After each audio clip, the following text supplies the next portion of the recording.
Hello and welcome to the Boundless Book Club. You're here with Annabelle, Andrea, and Ahlam. We have really enjoyed having these regular conversations about books since we started recording the podcast, and we hope you have as well. It's been nice to hear from you too, so keep sending in your comments on social media and on email as well. Today, we are going to be talking about hope. And we have one of our listeners to thank for suggesting the theme, so thank you very much. I think that would come in handy during these times, she said, and we agree. So let's talk about hope. And I know we're going to recommend a few books each about this particular theme, but I don't know about you. I found this one a really difficult one to think about. Yeah, me too. And I think it's because my first reaction is to think about fiction whenever anyone talks to me about books. And in fiction, I don't read hopeful books, but I've got some other recommendations, which I'll get to. What did you think, Ahlam? Yeah, I wasn't necessarily looking for a book which had the theme of hope or, particularly, but I'm going to talk about a book today that actually gave me hope through these difficult times and gave me some sort of enlightenment, which I'll share with you as well. I actually did a Google search to see what other people were saying about the theme and books that made them think about hope, because I was a little bit confused about which direction to go in. And there's a Tayari Jones view on this, which I thought was interesting. So before we start talking about our own books, because I know that we all love Tayari Jones, author of An American Marriage, she was part of a group of authors that recommended their favorite comfort book. And I think that comfort's like a really close sort of cousin to hope in a way. She said that my go-to comfort novel is The Color Purple by Alice Walker. Even though it touches on difficult subject matter like child abuse, forced marriage, this story believes that human kindness, courage, and love can defeat any challenge. Its big, beautiful, happy ending is heartfelt and hard-won. Every single time I read this book, I walk away as a slightly better person than I was when I picked it up. And I think what she said there about the fact that the happy endings are hard won, like they don't come easy, is a really interesting way to look at hopeful books. And that's something that came across when I was looking up people's favorite books on hope. Is that something that you think of when you think of books that make you feel hopeful, or do your choices go completely the other way? Could I maybe just launch into one of my books, because I think it fits really well, which is 50 Million Rising by Sadia Zahidi, which is certainly about something that's hard won, and is talking about the women across the Middle East or Arab world who are joining the workforce for the first time. And it's definitely hard won, but it gives me so much hope, because that there have been a million steps that came before that one that actually laid the foundations for this. And it talks about how, according to McKinsey and Company, women's equal economic participation could add $12 trillion to the global economy, which I think is something that gives me a lot of hope, particularly now in this situation we're in right now, because you want to know that even though things have been thrown off course, all these steps that have come before are still going to be there. We still have a foundation to start from when this is over. How many trillion? $12 trillion. I can't even think about that number. It's incredible, isn't it? And it's saying things, it's full of really great stuff, but it talks about how Fortune 500 companies that have women in top management positions do better in economic returns. So they have 34% higher returns than other companies. So, all that stuff is still there, and it's still going to be there. There's still going to be a really solid foundation for us. That's a great choice, Andrea. I think, and women have been, in the workforce long enough now that we have real hardcore facts. And I think facts and numbers always speak for themselves. And so that's a big part of the fight of, keep going and marching hard in that direction, is that the numbers speak for themselves. So that's definitely good hopeful choice from Thank you. I'm going to jump in and briefly recommend Factfulness by the Roslings, or Roslings, Yes. pronounced that incorrectly. But that was another book that I considered as well, but I really wanted to go the fiction route for this episode. But I just include those on, and anyone who wants to be hopeful about the state of the world and how far we've come, Factfulness is a great book to read. And there's no point me summarizing it on a podcast. It's one of those books where you just have to read and be amazed, and you have to go through the little quizzes in the book as well. So just a quick recommendation I'll throw out there. Brilliant recommendation. That was also on my list, which I think speaks to how prevalent that is in terms of people's homes and lives. Mm-hmm. So what is your actual recommendation then? Oh, okay. So I think we've already covered that there are little pockets of hope in many fiction books, and it's very subjective. So I actually, for this podcast, started reading Station 11 by Emily St. John Mandel, because it was at the top of many people's books about, this is a moving book, but it's full of hope. And it is about a company of traveling actors in the United States of America, I think, after a flu pandemic. So as you're reading it, particularly at the beginning, there's a lot of tie-ins to kind of what we're experiencing now, like fear, anxiety, all of that. And I could see where it was going with the hope route. I could see that, but I actually stopped it because it wasn't giving me hope. It was just reminding me of my own anxieties. And I ended up just turning to what I ordinarily would have picked up if I hadn't been doing a podcast about something, and worrying necessarily whether other people would agree with my choice. And I decided to go with Thief of Time by Terry Pratchett.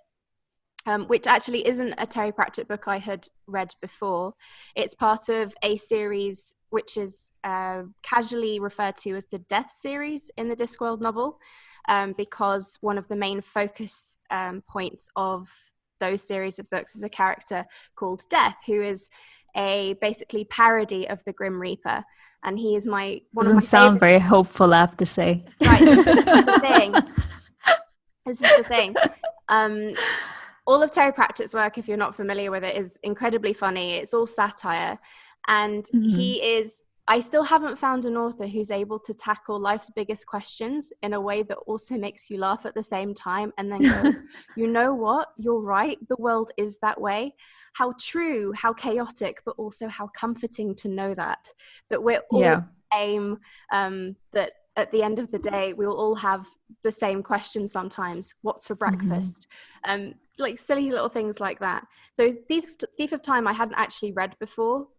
Reaper Man was a really big favorite, but I just thought, okay, naturally, if I was going to be searching for hope, what would I pick off my bookshelf? And I would pick a Terry Pratchett book that I hadn't read before, featuring one of my favorite characters. Now, Thief of Time is basically, this is the blurb for it. Time is a resource. Everyone knows it has to be managed. And on Discworld, that is the job of the monks of history, who store it and pump it from the places where it's wasted, like underwater, how much time does a codfish really need, to places like cities where there's never enough time. But what happens is the construction of the world's first truly accurate clock is in the works, and it's going to stop time. And the auditors of the universe are convinced that it will end all the pesky chaos of human lives. And there's a quote that I want to read to you. While I get the quote, have either of you actually read Terry Pratchett before? I haven't, no. I haven't, but I have a question about Terry Pratchett, because I picked up one of his books many years ago, and for whatever reason, I never finished it. But is he similar to Douglas Adams? Yeah, I suppose you could say there are similar vibes, because it's satire and it's kind of a play on our silly foibles as human beings. It felt like all the same people that like Douglas Adams would recommend Terry Pratchett. Yeah. Well, I like Douglas Adams, so I'm proving your theory. Yeah. There. So this is one quote that I wanted to read to you. So this is Death commenting on the auditors. And they believed that for a thing to exist, it had to have a position in time and space. Humanity had arrived as a nasty shock. Humanity practically was things that didn't have a position in time and space, such as imagination, pity, hope, history, and belief. Take those away and all you had was an ape that fell out of trees a lot. Intelligent life was therefore an anomaly. It made the filing untidy. The auditors hated things like that. Periodically, they tried to tidy things up a little. And that's what this book is about. It's about what happens when the auditors try and tidy things up a bit. This book did appear on someone else's books that give you hope list. It was a feature that ran in The Guardian a couple of years ago. And one of the things that he said was the giddy invention in this novel is a spirit lifter in itself, which is true of any Pratchett novel. But its vision of all too familiar folly comes with a heartening reminder that we can learn from some of our errors. And I think what I like about where this book is going so far, as with all Pratchett novels, is particularly the ones where death features, is humanity is at the forefront, and our chaos and the things that we get wrong are, by the end of the novel, things that you come to celebrate throughout the darkness. It's always about looking at the light highlighted in front of the darkness, I think, with Pratchett novels that I love.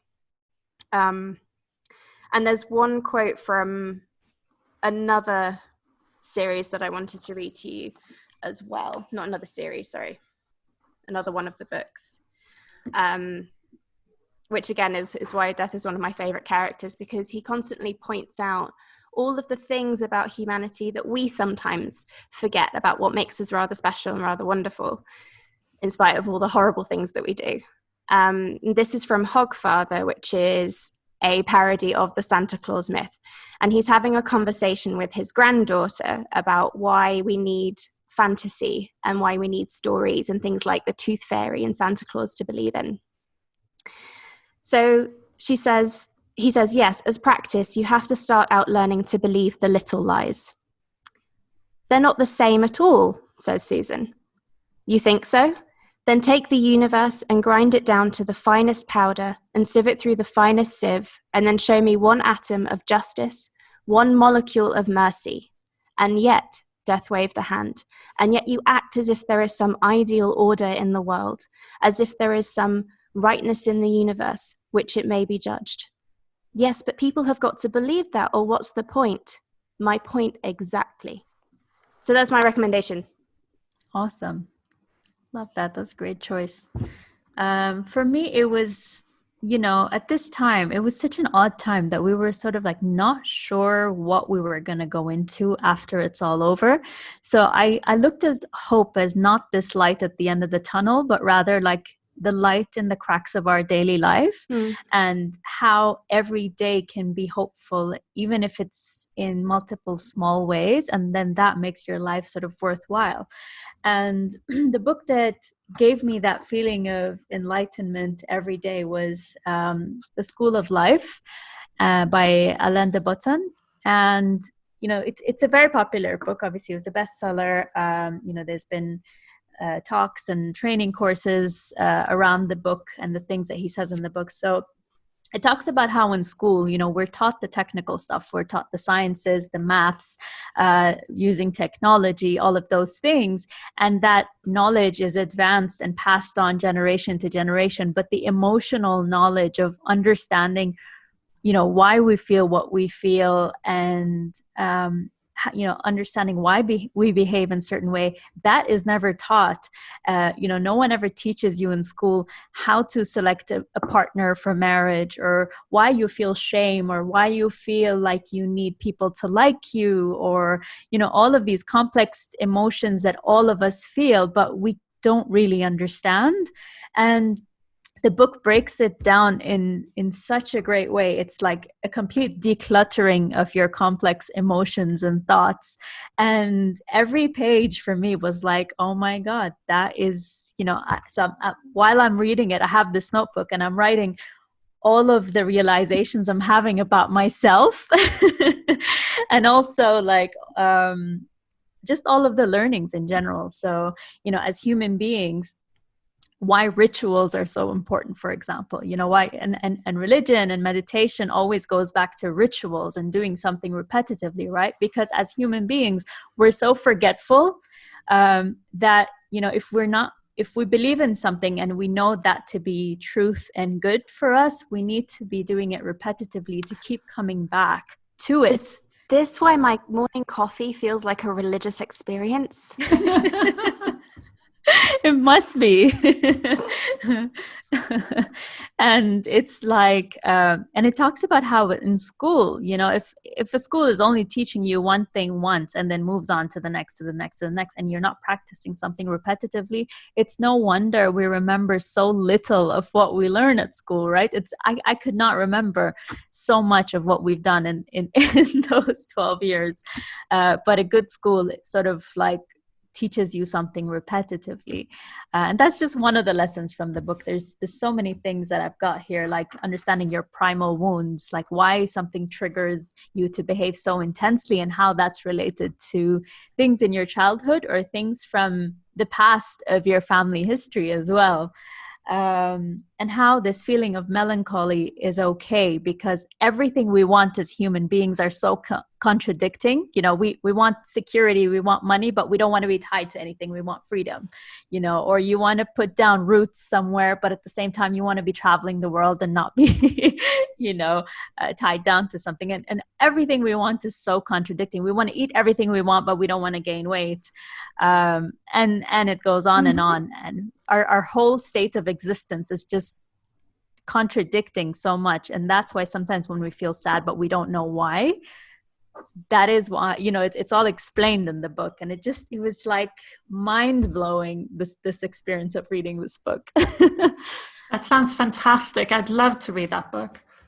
Yeah, I really did. I felt like life is going to be different for me after I go back into the world because of what I've learned here. It's one of the books that it hasn't changed me, but it's given me so much clarity and a lot of tools to be able to look at life with a lot more peace and comfort and hope. I like the sound of that book. And as you were talking, I realized that kind of philosophy or exploration of philosophy is what I seek, but in kind of like a fictional package. So a lot of that is in what I've read in Terry Pratchett, which sounds completely different, obviously, but it's in a kind of like silly fantasy package. I suppose it makes me sound like I'm a child where you have to hide my kind of vegetables. I love that. Something more exciting. You know what? It's funny you mentioned that. There's a part in the book where it talks about if you have even the slightest form of sanity as an adult, that's because when you were little, someone stopped their life completely to pay attention to yours and sort of break the world down for you in bits and pieces. And I feel like that's what books or fiction does for you and for everyone. It's sort of, for me too, it's very much easier to read fiction. It's a lot quicker, but when it's nonfiction, it's kind of written down so literally for you that you kind of, it's slower and it's like you have to stop and grasp it and reread it. And it's also more, I think it's much easier to digest the lessons, like Annabelle said, when they are, there's one lesson in about 100 pages and it's really explained it so well to you, but you don't even see it coming until you're there. And you're like, oh yeah, we should be kind to each other. Yeah, it's a hidden kale in this movie. Yes. I like that. So yeah, that's my hopeful book that that's I'm recommending fantastic. Today. I have one more book, which is my husband's You always favorite do this. book. It's great. Yeah. It's my husband's favorite book and it's his birthday today, so I'm going to share it. And it's a bit off-brand for me. It's called The Millionaire Expat and it's by Andrea Ahlam. And I know lots of people who rave about this book, and it's all about taking control of your finances. You don't have to be an expat to actually get something from this. And I know lots of people talk about this as a really eye-opening book about how you, even if you don't earn very much money, you can invest wisely and avoid certain traps that a lot of people have fallen into. And the whole book, which is about 300 something pages, basically says, look at index funds. It's a really inexpensive way to invest. And over the course of 100 years, the stock market goes up. No matter what happens in the short term, in the long term, it goes up. So I don't know if I've given away the ending. The suspense is gone now, but it's a really excellent book. And it gives me hope because you feel like you're in charge. So buy shares is what you're saying. Not just buy shares in anything, but look at a really diverse portfolio. And you don't need a financial advisor to take a cut of your earnings to do that. That's the main thing. I like that you've recommended something. I know that it ties into hope, but also I think the point is as well that you can't just hope for things. Sometimes you actually have to sit down and do the work and make things happen. Well, I think the reason you have hope is because it's based on something. You can't just sit around and hope and keep that hope going. It needs to be sustained by something. And if you feel like you are actually, you know what you're doing and you're actively taking steps to make it happen, that's the strongest foundation for hope, I think, isn't it? Yeah.